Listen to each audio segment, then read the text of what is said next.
Let's jump into our first guest tonight, getting ready for warmer temperatures and softball. He's been the head coach at BYU since 2003, 831 victories. 11 of those as a member of the Big 12. He's also going for more this season, which starts in just a couple of weeks. Pleasure to welcome Gordon Eakin to the Wise Guys as we get ready for the 25th season of BYU softball at Gail Miller Field. Coach, welcome back. How are you? I'm good. How are you? We're doing good. I wish you were right here next to me like last time, though. Yeah, it'd be nice. We're just glad to have you, whether you're in person or via stream. But and every time Dave introduces you, and it's 800 and something, when he starts talking about victories, I'm just in awe. It is an amazing, amazing accomplishment. Yeah, I remember every single one of them. So, all right, Coach. Let's start with some heavy questions. What's the funnest thing you and Barbara did in the off season? oh heavens! Went on a recruiting trip to Huntington Beach. You just didn't go do something for fun? You had to tie recruiting into it? Summertime is recruiting. It's she goes with me, so it's vacation for her, but it's business for me. So she's at the beach and you're looking at players. That's pretty much how that trip went. Yeah, pretty much. We had one afternoon where I was able to go with her, and that was a pretty fun day that we both got to go down to the beach and enjoy the beach. And I mean, that's her happy place, so it makes it my happy place. But yeah, and then of course in the summertime I get to enjoy my grandkids a little bit more. That's right. Yeah, that's for sure. Well, practice is already underway, right? So early look, what intrigues you the most about this new team? Boy, the more I'm around college athletics, the more I'm getting out of the predicting business. You look at our football team and the great year that they had, and Arizona State in football and Colorado in football. They were, if not the bottom three in football, they were really close to it. And you see what those kids did with the quality leadership that they had. So every time I start predicting how we're going to do, I'm either wrong or I put pressure on us to do it. So I'm not going to predict. What I'm going to tell you is we're very talented. We are just as talented as we were last year, but we are deeper and more experienced. So while I'm not going to predict, I think we're capable of doing great things. Let's follow up then with you got Ava gone, Zavadnik gone, Agbayani gone. That's a lot to replace. So who's going to do it? Well, the returning players that we bring back from last year that now has the experience that they didn't have prior to that. But, if you look at Haley Morrow, she kind of leads our team. She's moved from behind the plate to shortstop this year with the loss of Ilana. We've moved Haley to shortstop. We went out and got a fifth-year graduate catcher named Lindy Milkowski, who looking really solid for us. But you've got Kayla Kamoku, who started at second for us last year. We've moved her to third base, and she's looking awesome at third. You have Alea Agbayani and Lily that were both starters last year. Maddie Udall, was a starter last year. And then, we have some young pitching returning that got great experience. And then we have some really good transfers, and Jalen Lambert played a little bit last year as Violet got hurt, and Lauren Flanders in the outfield. She played last year, and they'll both help us a ton. And but then we've got some really strong freshmen this year. Elo Brittingham and Brie Townsend and Danica Acosta are all on the freshman watch list this year. Mm-hmm. Ada Villegas is a left-handed pitcher on the freshman watch list, but Miranda Mansfield, transfer from Salt Lake Community College. We have a lot of kids. We have a lot more depth this year, and so I look at the team and I don't see any holes, and I see that we've been able to retool and you're never going to replace the four that you mentioned, but we've done a good job of retooling, and I think we'll pick it up right from there. I was going to ask you, because you kind of started off with Haley Morrow moving to short, and we watched her play catcher last year, Yeah. and you brought Lindy Molkowski in via Eastern Illinois, Iowa, and then now to BYU, who can play that catcher position. That's not a normal move. Like, you don't usually say, hey, let's take the catcher and put him at short. She has the skill. That seems like, to me, that's two different skill sets. She must be an unbelievable athlete to make that move. And what can we look for out of her as she moves from catcher to shortstop? Well, she is an incredible athlete. And the backstory to that is she had never caught before in her life until we moved her to catcher 2 years ago during the winter break when she came back to school in January. And we told her that we had lost 3 catchers, one to back surgery, one to a arm injury, and one to a knee injury, and we didn't have anybody to catch. And oh, by the way, Haley, what do you think about catching? And she said to me, Coach, I've never caught a day in my life, not even in the bullpen. Wow. And I said, well, we think you can do it. And she said, well, whatever the team needs, I'll do it. I mean, that's just the type of team player she is. And we really felt like she could do it. But first tournament in that year was in Puerto Vallarta. Yeah. And first game, I remember watching a game and thinking, we're in big trouble. And but she just kept at it. And certainly by the middle of the year and then going through to the end of the year, she's one of the best catchers I've ever had. And she really loved it. I recruited her as a second baseman.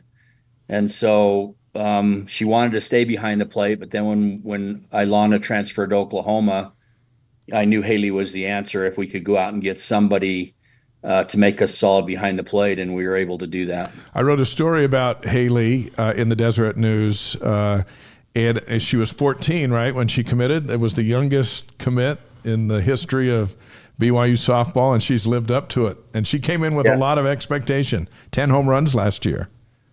Yeah, and I think she's even better and more mature this year. I think she's going to have a fantastic year. Let's talk about Lily Owens in the center field, ranks number 74 in Softball America's preseason top 100. 48 starts for you last year, drove in 40, hit 6 home runs. How about Lily's role? Lily, she'll be our permanent center fielder, and she's got great speed. She can go get the ball, got a great arm. She'll make some incredible plays. I think there'll be some growing pains possibly as she's learning that position. Maybe we'll overrun some balls because she's got such great speed, but she'll hold down that position for us.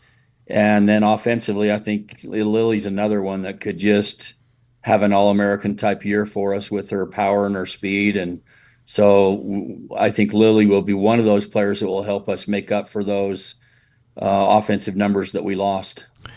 You mentioned Maddie Udall-Woolley stays at first base, right? Yes. Okay, so stays at first base. I don't know. You're moving catchers to short, right? So it's a state of flux. Yeah, so she hit 315 with 5 homers this last year. What's your expectation for her, and what role does she play with leadership as a returner? Well, what we're hoping with Maddie, I mean, she got married over the summer, and we're hoping that kind of has a positive effect in terms of grounding her as to what's important in life, and then allowing her to access her talent on the field, which is exceptional, and hold down a tough corner position. And I think she can be very consistent at the plate for us, add some power numbers for us. And I think the year of experience, along with her determination, will give us a great result this year. BYU softball head coach Gordon Eakin's on the Wise Guys, presented by Brady Plus and distributed by the Deseret News. Before we talk about your freshman in detail, let's go to the circle and where health is the name of the game, where it hasn't always been the name of the game. But Kaysen Korth is ready to go, right? Yeah, Kaysen's back. She's healthy. She's looking strong, and we are excited about that. How important is that? And you got Kate Dolly and some other arms. You've got to have 2 really good ones in this league, maybe 3 and 4. But how do you feel about these 2? Yeah, softball has really evolved. It's much more like baseball now, where you need to have a staff. It's no longer 2 arms. I mean, if you have 2 great arms, it sure helps, but matchups and there's so much film and information on everybody that, I mean, I just got off a call this morning about our first 2 tournaments and the matchups and who should start and how many hitters do they go before we bring in the bridge player, and how many outs do they get before we go to the closer? It's much more like baseball now, and the gurus that look at swing paths of the opponent versus movement profiles of your pitchers. So we're very into that, and we have a complete staff. We have Kaysen, we have Kate, we have Jada Villegas, the lefty, on the freshman watch list. We have Alyssa Aguilar, who was out last year with an ACL. We have Kennedy Belknap, that's an incoming sophomore transfer, and we have Hina Huber. Those 6 kids will make that staff viable, we think. The one big loss that we've had this year is Gianna Mattis. We lost her to a hip labrum. She had to have surgery in November, so we won't have. Well, we might have her towards the end of the year, we're hoping, but she was a big down ball pitcher for us. Great tools that we wished we had, but I think we've got enough to cobble it all together. And certainly with Kaysen coming back and Kate's experience, we're looking forward to big things. Good. You mentioned Jada coming in as a sophomore. She's already getting some national recognition on the freshman watch list. And you mentioned she's lefty. How big of a role does that play in softball? Like in baseball, it's like, bring in the lefty because he's going to face a left-handed bat. Like, it seems like they're switching in and out depending on what side of the plate the batters are going to bat from. Does it make as big a difference in softball, and is it nice to have a changeup to have a lefty out there?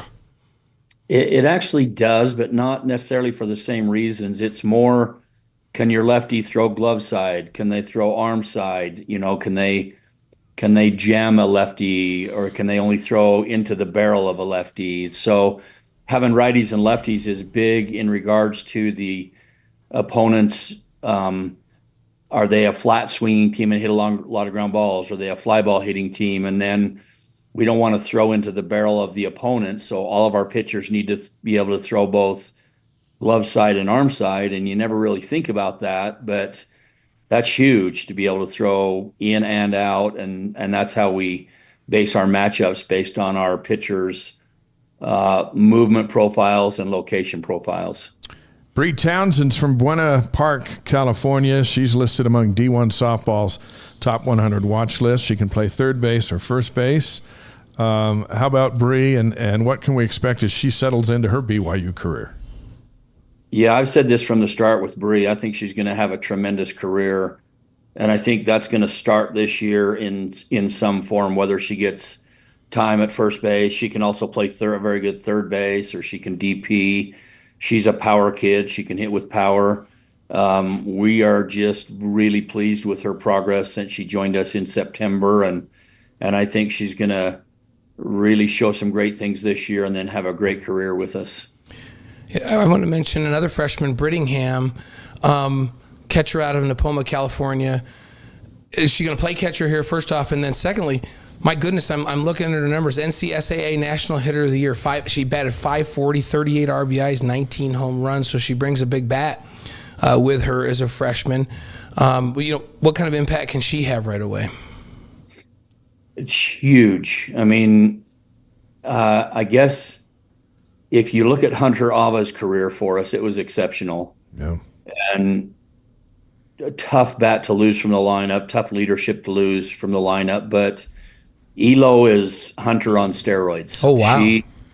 She's going to be fun to watch from the plate. She can hit a ton, and she can hit it a long way, and she is a competitor. I'm really excited for Elo's career, and then the fact that Elo can really help us with a lot of those power numbers that we lost. And she'll catch, and she'll also play some right field. Well, look, if you move her to shortstop, this would be a trend. Yeah, now we're going to see it. You said catcher, great year, you move her to shortstop. Well, I knew that you'd had Lindy Mikowski come in at catcher. I'm like, okay, so now here comes the freshman. But it's good to hear that Elo can also play right field to get her out there so you can really see her bat at the plate.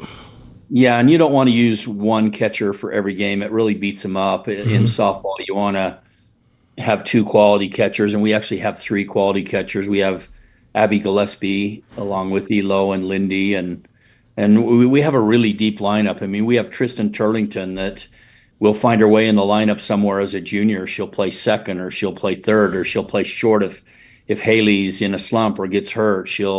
Tristan can also go to the outfield. I look for big things from Tristan this year as well. And then we got great speed with Lexi Bennett in the outfield, who's coming off an injury in the fall, but she'll do really well. I mentioned Jalen Lambert.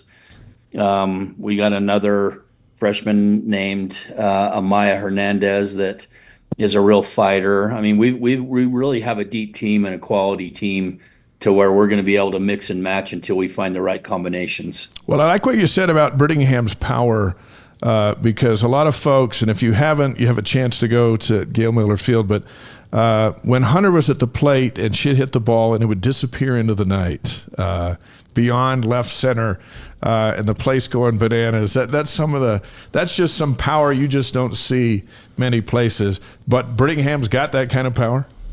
More. Wow, that's going to be fun. That's going to sell some tickets right there. She might hit some down into the Chevron parking lot. Well, Gordon, we had Wally Joyner on here, and we were reminiscing about the time he hit one out of the baseball field onto the roof of May Hall in Helaman Halls. Wow. Does she have that kind of power? If she can get a Chevron, that's something. In relation to the male versus female, she's all that. That's awesome. Sure. That's great. awesome. Our pleasure to have BYU softball coach Gordon Eakin on the Wise Guys, live on YouTube, Facebook, Twitch, and wiseguys.com. Mark Durant coming up. Bruce Brockbank, the men's head golf coach, coming up as his spring season gets ready to go. Your season is 51 games, first 24 on the road. Mexico, California, Arizona. The season opener is just around the corner, February 6th against UC San Diego. Got to wait a little while to get home, March 13th against Idaho State. What did you learn last year in the Big 12 that will get you ready for the Big 12 when play starts later in March? Let me just go backwards a little bit because we didn't really talk about the other freshman, Danica Acosta. Yeah. Okay.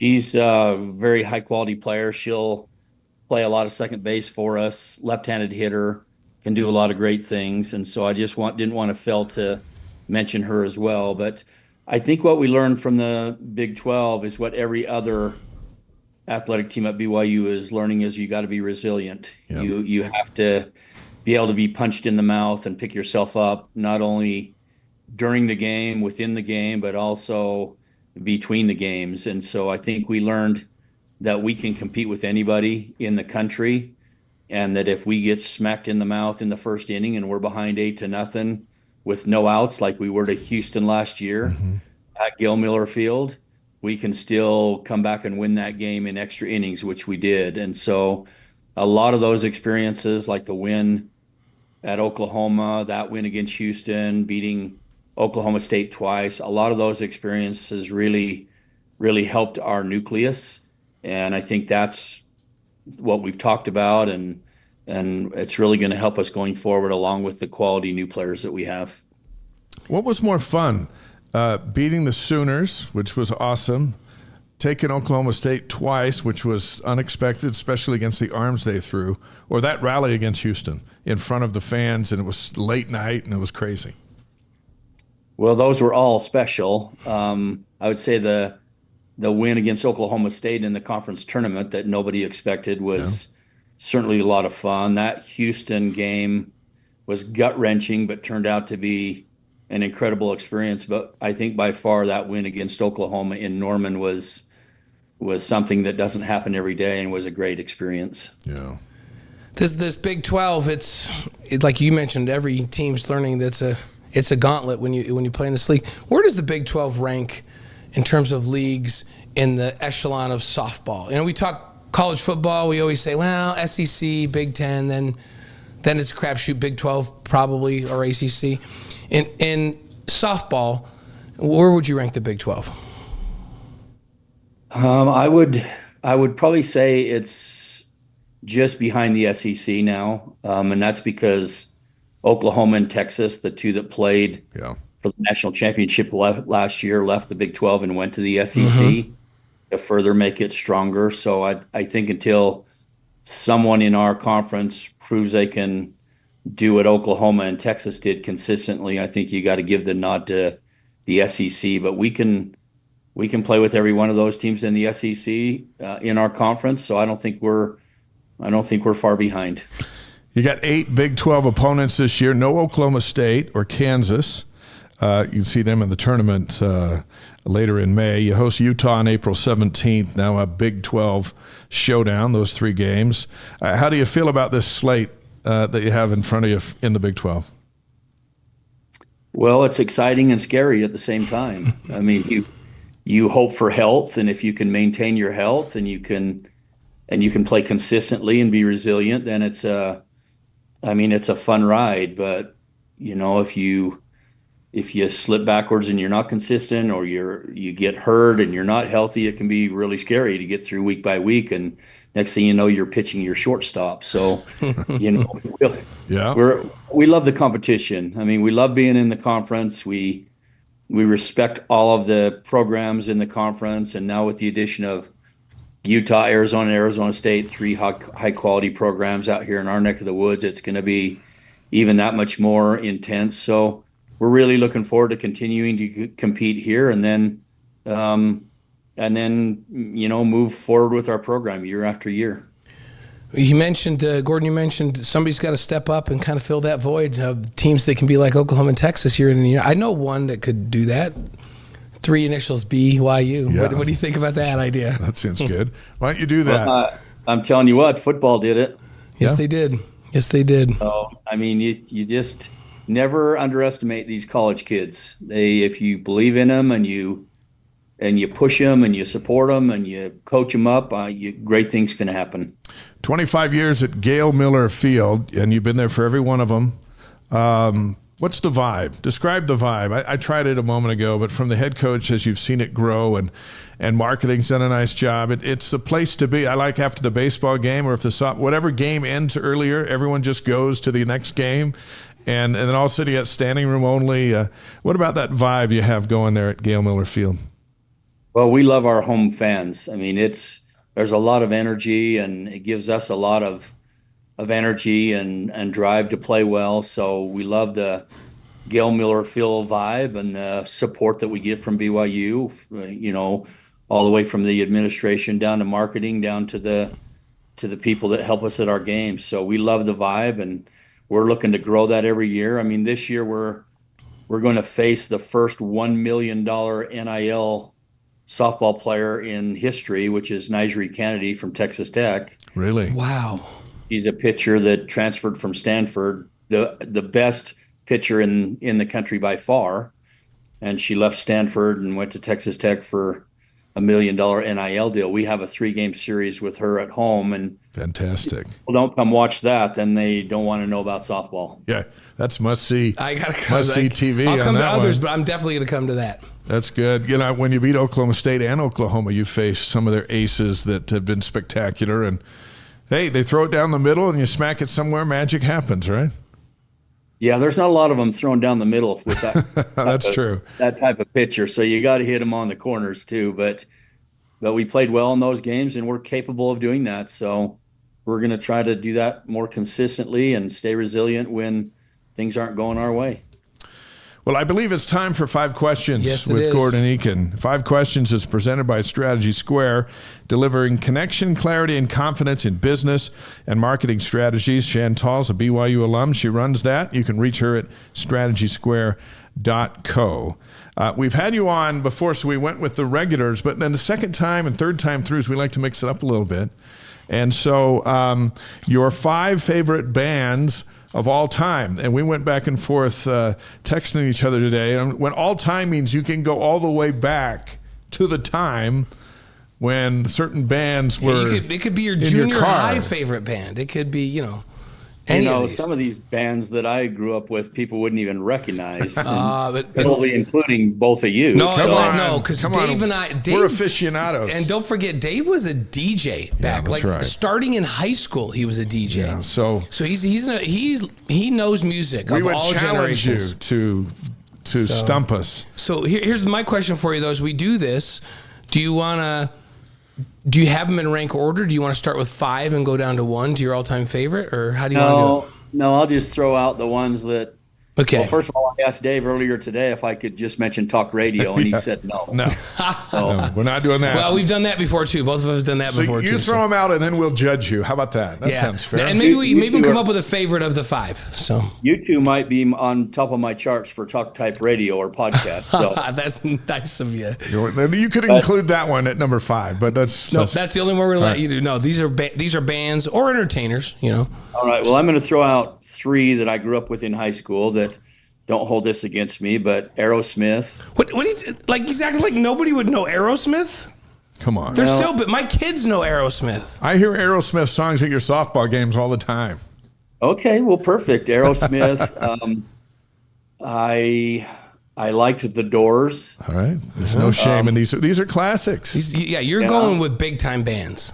Led Timeless. Zeppelin. Led Zeppelin. Wow. All right. Let me ask you. Those were my high school days, but I'm going to give you my 5 favorite now that I've matured in life. Okay, so Aerosmith, The Doors, and Some Led of Zeppelin. us are still hanging on to those bands. Those are good. Dave, just so you know, Dave's is AC/DC, which I don't even get. He doesn't seem like I listened to them today when I was working out. Look, he's an AC/DC No, that's guy. a little hardcore. I know. Yeah, that's what I said. It's a surprise. Your favorite Led Zeppelin song, what was it? Was it Stairway to Heaven? Let's not go there because that was my young days. Let's go to my 5 favorite. For whatever reason, I really like Ray Charles. Oh, yeah. I just can listen to him all day long. So I like Ray Charles. Okay. I like Johnny Cash. Johnny Cash. Yeah, I mean, I know I'm a little bit weird. I like Garth Brooks. Garth. Yeah. I think Garth is one of the great entertainers of all time. Yeah, I love his the dance song. It just has a lot of meaning. Oh, yeah.